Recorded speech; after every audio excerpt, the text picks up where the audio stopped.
Recevez, mes bien chers frères et sœurs, les salutations de l'Église évangélique de Carnières qui prie et qui a prié pour ma présence ici parmi vous.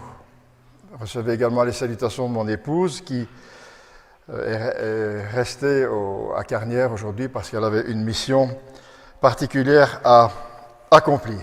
Que le Seigneur bénisse sa parole. La dernière fois que je vous ai visité, je vous ai parlé de la possibilité de rester bloqué dans la vie chrétienne. Et je vous ai transmis ce message de la part du Seigneur qu'on peut débloquer la situation. Je vous avais parlé d'une hache dont le tranchant s'était défait et qui était tombé dans l'eau. Aujourd'hui, j'aimerais aborder un autre sujet concernant d'autres personnes. Nous avons certainement tous des connaissances, peut-être même des membres de nos familles, à qui nous avons déjà témoigné, à qui nous avons déjà parlé du Seigneur, mais qui paraissent indifférents, qui paraissent imperméables aux paroles qui viennent du Seigneur. Et j'aimerais vous parler de cette catégorie de personnes. Et pour ça, nous allons lire, si vous voulez bien, un texte dans l'Évangile de Marc, au début de l'Évangile de Marc, tout au début, au chapitre 1er. Je lis quelques versets dans le chapitre 1er pour le contexte de cette histoire.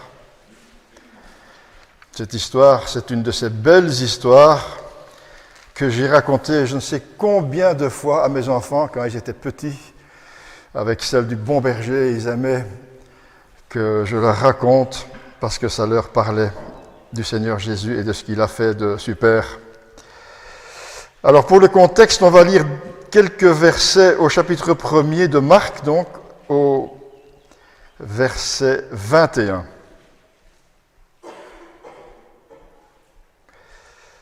Ils, les disciples donc, et le Seigneur, se rendirent à Capernaum, et le jour du sabbat, Jésus entra d'abord dans la synagogue et il enseigna. Ils étaient frappés par sa doctrine, car il enseignait comme ayant autorité, et non pas comme les scribes. Verset 29, un petit peu plus loin. En sortant de la synagogue, ils se rendirent avec Jacques et Jean à la maison de Simon et André. La belle-mère de Simon c'est Pierre, était couchée, ayant la fièvre, et aussitôt on parla d'elle à Jésus. Et s'étant approché, il la fit lever en lui prenant la main, et à l'instant, la fièvre la quitta, puis elle les servit. Un petit peu plus loin, verset 35, toujours pour le contexte. Vers le matin, pendant qu'il faisait encore très sombre, Jésus se leva et sortit pour aller dans un lieu désert où il pria. Simon et ceux qui étaient avec lui se mirent à sa recherche, et quand ils l'eurent trouvé, ils lui dirent « Tous te cherchent !» Il leur répondit « Allons ailleurs, dans les bourgades voisines, afin que j'y prêche aussi, car c'est pour cela que je suis sorti. » Et il alla prêcher dans les synagogues de toute la Galilée, et il chassa les démons. Et nous en venons maintenant au texte que j'aimerais mettre en valeur pour vous, qui est au chapitre 2. Marc chapitre 2, verset 1er. Quelques jours après, Jésus revint à Capernaum. On apprit qu'il était à la maison. Et il s'assembla un si grand nombre de personnes que l'espace devant la porte ne pouvait plus les contenir. Il leur annonçait la parole. Est-ce que j'aurais aimé être là pour entendre Jésus enseigner?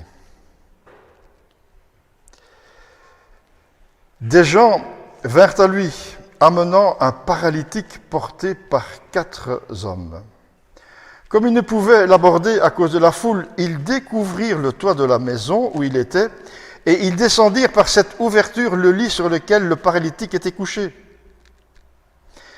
Jésus, voyant leur foi, dit au paralytique, « Mon enfant, tes péchés te sont pardonnés. » Et il y avait là quelques scribes qui étaient assis et qui se disaient au-dedans d'eux, « Comment cet homme parle-t-il ainsi? Il blasphème. Qui peut pardonner les péchés si ce n'est Dieu lui-même, Dieu seul? » Jésus, ayant aussitôt connu par son esprit ce qu'ils pensaient au-dedans d'eux, leur dit, « Pourquoi avez-vous de telles pensées dans vos cœurs? Lequel est le plus aisé de dire au paralytique, tes péchés sont pardonnés, ou de dire, lève-toi, prends ton lit et marche? Or, afin que vous sachiez que le Fils de l'homme a sur la terre le pouvoir de pardonner les péchés, je te l'ordonne, dit-il au paralytique, lève-toi, prends ton lit et va dans la maison. Et à l'instant, il se leva, prit son lit et sortit en présence de tout le monde, de sorte qu'ils étaient tous dans l'étonnement et glorifiaient Dieu, disant, nous n'avons jamais rien vu de pareil. Verset 13, Jésus sortit de nouveau du côté de la mer, toute la foule venait à lui et il enseignait. Que le Seigneur bénisse sa parole ce matin. Nous avons vu le cadre, Jésus est à Capernaum, il enseigne la parole. C'est une réunion dans une maison, probablement, ce n'est pas dit, mais probablement dans celle de Pierre qui venait de quitter il y a quelque temps, où il avait guéri sa belle-mère. Et dans cette maison, il y a foule, c'est normal. Elle a déjà assisté à plusieurs miracles et les gens sont très attirés par les miracles. Et voilà que des hommes arrivent avec un paralytique, impossible de rentrer. Ils grimpent sur le toit, ils enlèvent le toit. Est-ce que c'était des tuiles, est-ce que c'était de la paille? On ne sait pas, mais en tout cas, ils font un trou dans le toit. Ils hissent le paralytique sur le toit et font descendre leur ami dans la présence de Jésus, dans le but qu'il soit guéri, comme beaucoup d'autres l'avaient déjà été. Premier enseignement dans le texte que je voudrais mettre en valeur, c'est que Jésus ne guérit pas tout de suite. Vous avez remarqué, il lui a dit, « Mon enfant, tes péchés te sont pardonnés. » Jésus affirme de la sorte devant tous sa divinité. Il affirme qu'il a le pouvoir et l'autorité de pardonner les péchés. Il le déclare même une deuxième fois au verset 10 où il dit « Le Fils de l'homme a sur la terre le pouvoir de pardonner les péchés. » Il annonce aussi qu'il a été envoyé pour régler le problème numéro 1 de l'humanité, le péché. C'est un problème plus urgent que la guérison du paralytique. Le Seigneur va aussi prouver, il l'a non seulement affirmé, mais il va aussi prouver sa divinité en guérissant miraculeusement ce paralytique publiquement. Examinons un peu le texte en détail pour trouver d'autres renseignements qui nous concernent peut-être nous aujourd'hui. Il y a plusieurs acteurs dans ce récit. Il y a tout d'abord le paralytique, il y a les 4 amis, et puis il y a la foule de gens qui écoutent l'enseignement du Seigneur. Tout d'abord, intéressons-nous à quelques instants au paralytique. C'est un homme qui est dans une grande détresse. Sa situation semble extrême. Cette paralysie l'immobilise, le rend dépendant des autres. Il vit au crochet de la société. Cet homme a un immense besoin d'aller à la rencontre de Jésus, mais il en est incapable. En a-t-il le désir? Même s'il l'avait, il ne peut pas, ses jambes refusent de le porter. La situation de cet homme pose une question importante. N'y a-t-il pas aujourd'hui encore des hommes et des femmes qui se trouvent dans l'impossibilité de s'approcher de Jésus? Des gens qui vivent autour de nous et qui nous sont peut-être proches et qui ont un grand besoin de rencontrer ce Jésus afin qu'il pardonne leurs péchés et leur apporte la guérison intérieure ou même la guérison physique, pourquoi pas. Ce que nous avons quelquefois du mal à comprendre, c'est que on peut se heurter à un blocage. Et cette paralysie peut revêtir plusieurs aspects et peut se révéler d'être d'ordre affectif, mental peut-être, psychologique. Beaucoup de gens ont été bloqués dans leur vie et en sont encore anesthésiés. Ce sont souvent des blessures de la vie qui en sont encore, qui n'ont pas été soignées, des traumatismes subis dans le passé, dans l'enfance peut-être, ou lors de certaines pertes de la vie, dans leur vie, une mauvaise éducation, un climat social défavorable, une mauvaise hygiène de vivre, des liens spirituels relatifs à des pratiques dangereuses comme l'occultisme, la toxicomanie, la sexualité débridée, etc. Peut-être aussi des parents athées qui ont conditionné leur enfant dans leur jeune âge en leur inculquant que Dieu n'existe pas. Toutes ces mauvaises choses peuvent avoir laissé des traces indélébiles dans la conscience, dans le mental et peuvent lier une personne à un lit de paralysie. Il est vrai que dans certains cas, ils ont peut-être eu la volonté de s'en sortir, mais ils ont échoué à plusieurs reprises et ils sont comme paralysés. Nous, les chrétiens, nous pouvons être maladroits et culpabilisants et trop pressés quelquefois quand on rencontre une personne qui vit ce genre de paralysie mentale, affective ou spirituelle, et on leur dit « va à Jésus », mais ils ne le peuvent pas. Cela peut nous paraître simple à nous qui avons des jambes en bonne santé. D'où, première leçon, l'importance de l'accompagnement de ces personnes en souffrance. Toutes les conversions sont différentes et les âmes ne se ressemblent pas. Nous avons tous des témoignages autour de nous où des conversions se sont passées comme ça en un éclair et que tout a changé dans leur vie. D'autres personnes, la conversion a été plus difficile, plus lente et a dû se procéder par étapes. Il y a des personnes, bien-aimées, que nous allons devoir porter à Jésus. C'est lui qui va pardonner leurs fautes et guérir leurs blessures handicapantes du passé. De tels blocages existent aussi, figurez-vous, chez les chrétiens, à cause d'épreuves, de blessures, de déceptions, et ils ne peuvent plus s'épanouir dans leur foi. Souvent, ils se cachent car ils n'osent pas l'avouer. C'est pas facile de parler de ces choses-là. Il faut faire bonne figure. C'est tellement plus facile de porter un masque quand on vient au culte. Mais le mal persiste au fond du cœur. Si on en parle, on a peur de se faire matraquer spirituellement, de se faire reprendre à coups de versets bibliques, et cela les enfonce davantage dans un sentiment de culpabilité. Ce n'est pas qu'il ne faut pas mettre la parole de Dieu de côté, mais quelquefois, il est nécessaire d'écouter au lieu de parler. Quelquefois, il est nécessaire de s'intéresser au lieu d'imposer. Quelquefois, il est nécessaire de porter au lieu d'enfoncer. Vous connaissez certainement, comme moi, les yaka et les taka. Il n'y a qu'à prier.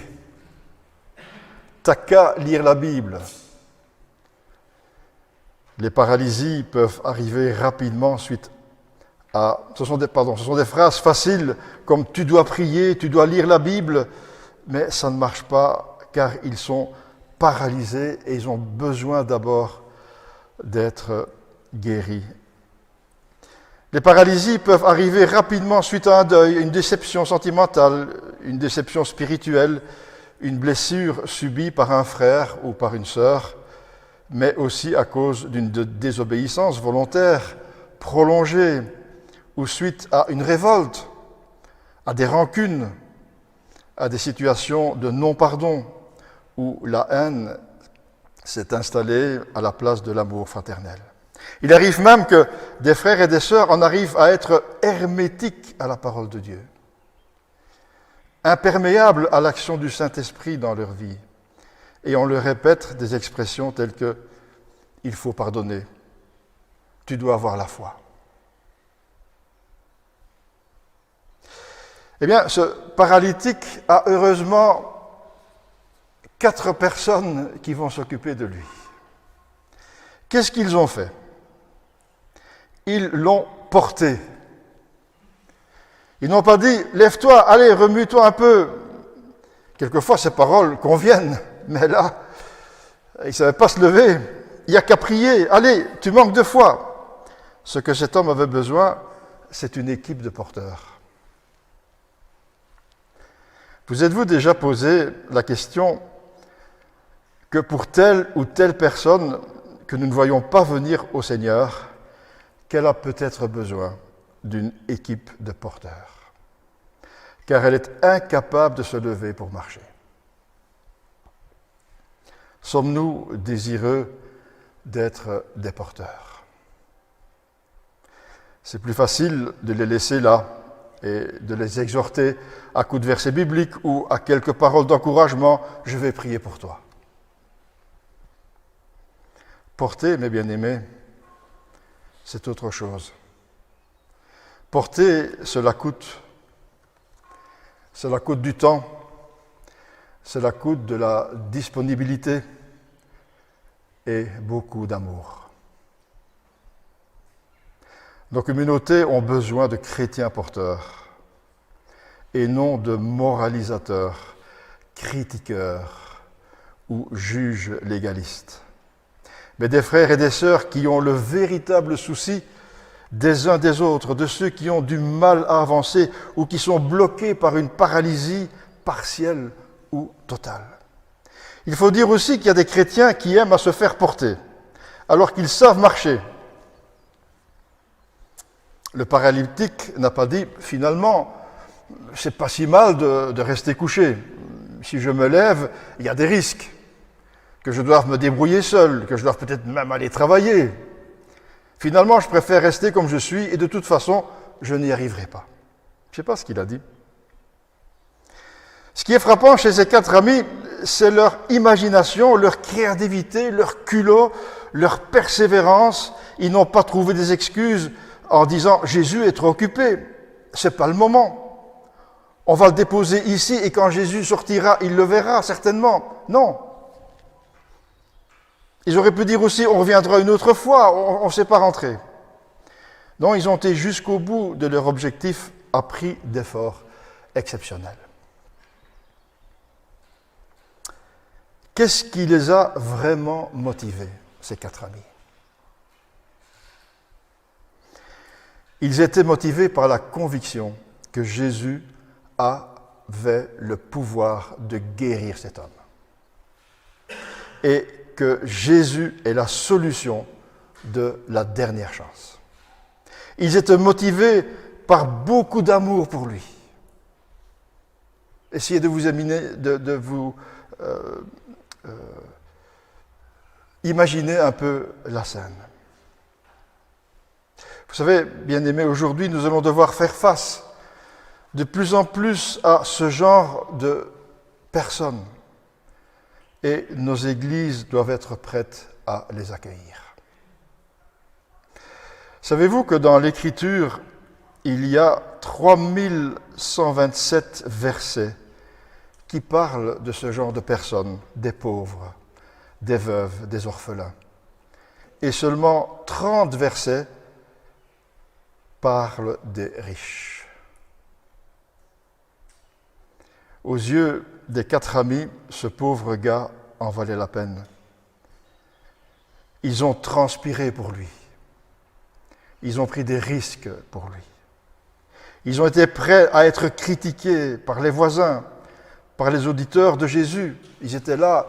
Tout à l'heure, je vous ai dit, j'aimerais être parmi cette foule qui entend Jésus enseigner. Mais quelque part, j'aurais peut-être dû dire, j'aurais préféré être un des 4. Voyez-vous comment facilement on est tenté de glisser vers l'un, vers l'autre. Et cette foule aurait pu dire, le Seigneur enseigne, allons, venez plutôt écouter Jésus, pour une fois qu'il est là. Constatons aussi que ce n'est pas le travail d'un seul homme, c'est une action d'équipe. Il faut bien s'entendre et avoir une vision commune pour réussir un tel projet. Chacun a sa place avec les forces que le Seigneur donne. Tous les 4 ont le même degré d'amour et de sacrifice. Jésus lui-même les a remarqués. Au verset 5, il est dit « voyant leur foi ». C'est de ces 4 hommes qu'il a parlé, pas de la foule qui était en train de l'écouter. « Voyant leur foi ». Alors que le Seigneur Jésus était occupé à enseigner la parole, constatons aussi qu'il interrompt son enseignement pour s'occuper personnellement de ce pauvre homme paralysé et porté par ses 4 amis. Pourquoi, à votre avis, le Seigneur a-t-il arrêté son enseignement? Je vous laisse 5 secondes pour réfléchir. Est-ce que l'enseignement du Seigneur n'est pas important?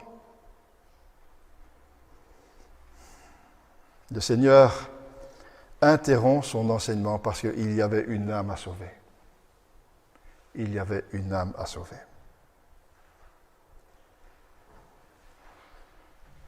Troisième personnage de cette histoire, c'est la foule qui écoutait. Constatons aussi la passivité de ceux qui étaient là à écouter pieusement et attentivement l'enseignement du Seigneur Jésus. Il pourrait peut-être symboliser l'Église d'aujourd'hui, peut-être la nôtre à Carnières. En tout cas, ce qu'on constate, c'est que tous ceux qui écoutaient, ils forment un écran. Ils empêchent les autres à accéder à la compassion du Seigneur. L'enseignement du Seigneur est indéniablement important, mes bien-aimés. Et dans une communauté, c'est très important. Mais il y a un danger quand il y a un déséquilibre et que l'on se réfugie que dans un seul aspect de l'Église locale. Il faut que nous prions pour que nos églises aient un équilibre dans l'enseignement, dans l'évangélisation, dans le désir de sauver des âmes perdues. L'écran peut aussi se situer au niveau de l'accueil, du cadre, de l'ambiance d'une église, de l'écran culturel, qu'il ne faut pas confondre spiritualité et culture. Quelquefois, dans nos églises, nous confondons ce qui est spirituel et culturel, dans les chants, dans la manière de louer. Et on dit que tout est, bien sûr, tout est spirituel, mais il y a différentes cultures. On ne loue pas le Seigneur en Afrique, comme on le loue chez nous. Culturellement, c'est différent, mais spirituellement, c'est la même chose. Mais quelquefois, on met l'accent sur ce qui est culturel aussi important que ce qui est spirituel.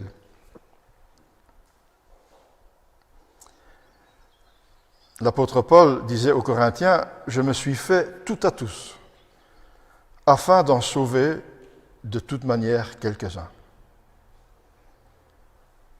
Il n'y avait pas cette différence pour lui de culture. Il pouvait s'adapter pour annoncer l'Évangile, pourvu que quelques-uns soient sauvés. Il y a aussi l'écran des traditions. On ne se remet jamais en question, on a toujours fait comme ça, etc. J'en arrive à ma conclusion, bien-aimés. Comment peut-on porter quelqu'un? Tout d'abord, je crois qu'il faut reconnaître qu'il est paralysé et qu'il a besoin de moi pour le conduire à Jésus.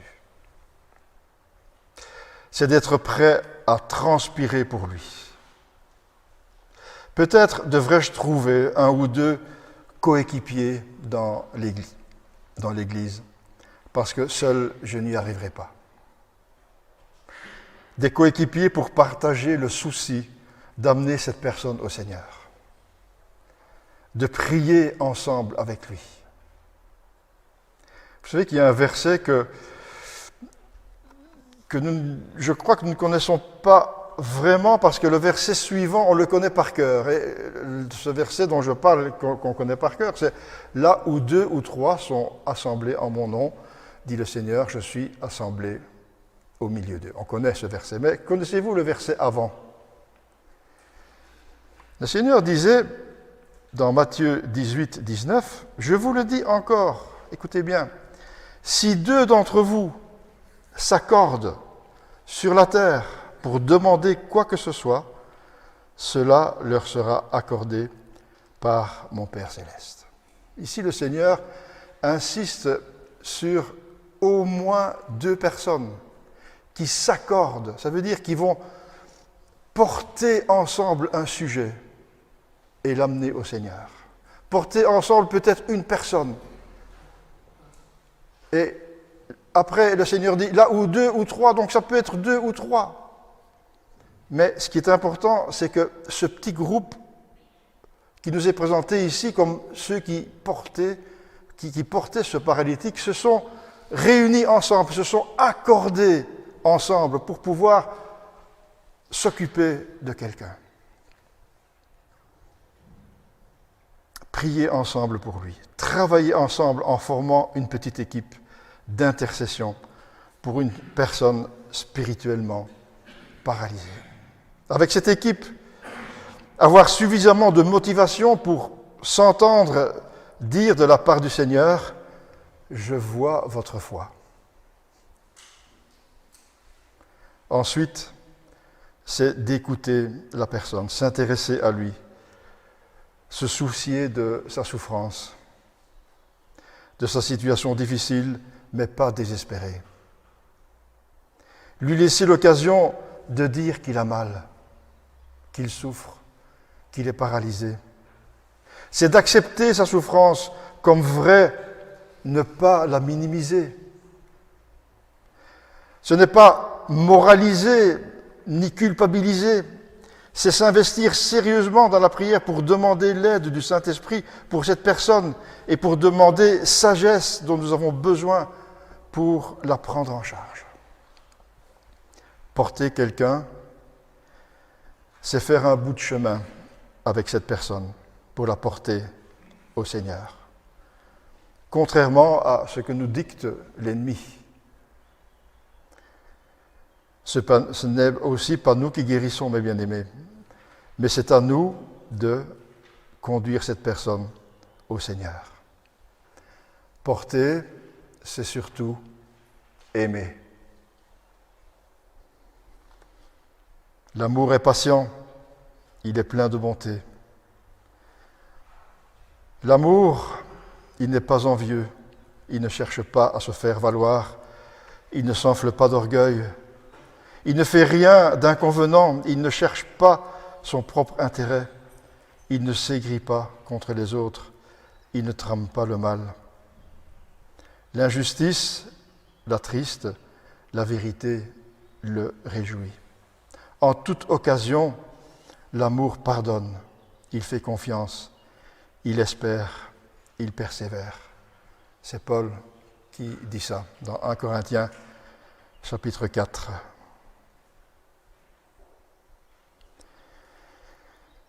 Est-ce que je peux vous laisser une question? Suis-je un chrétien porteur ou un chrétien écran?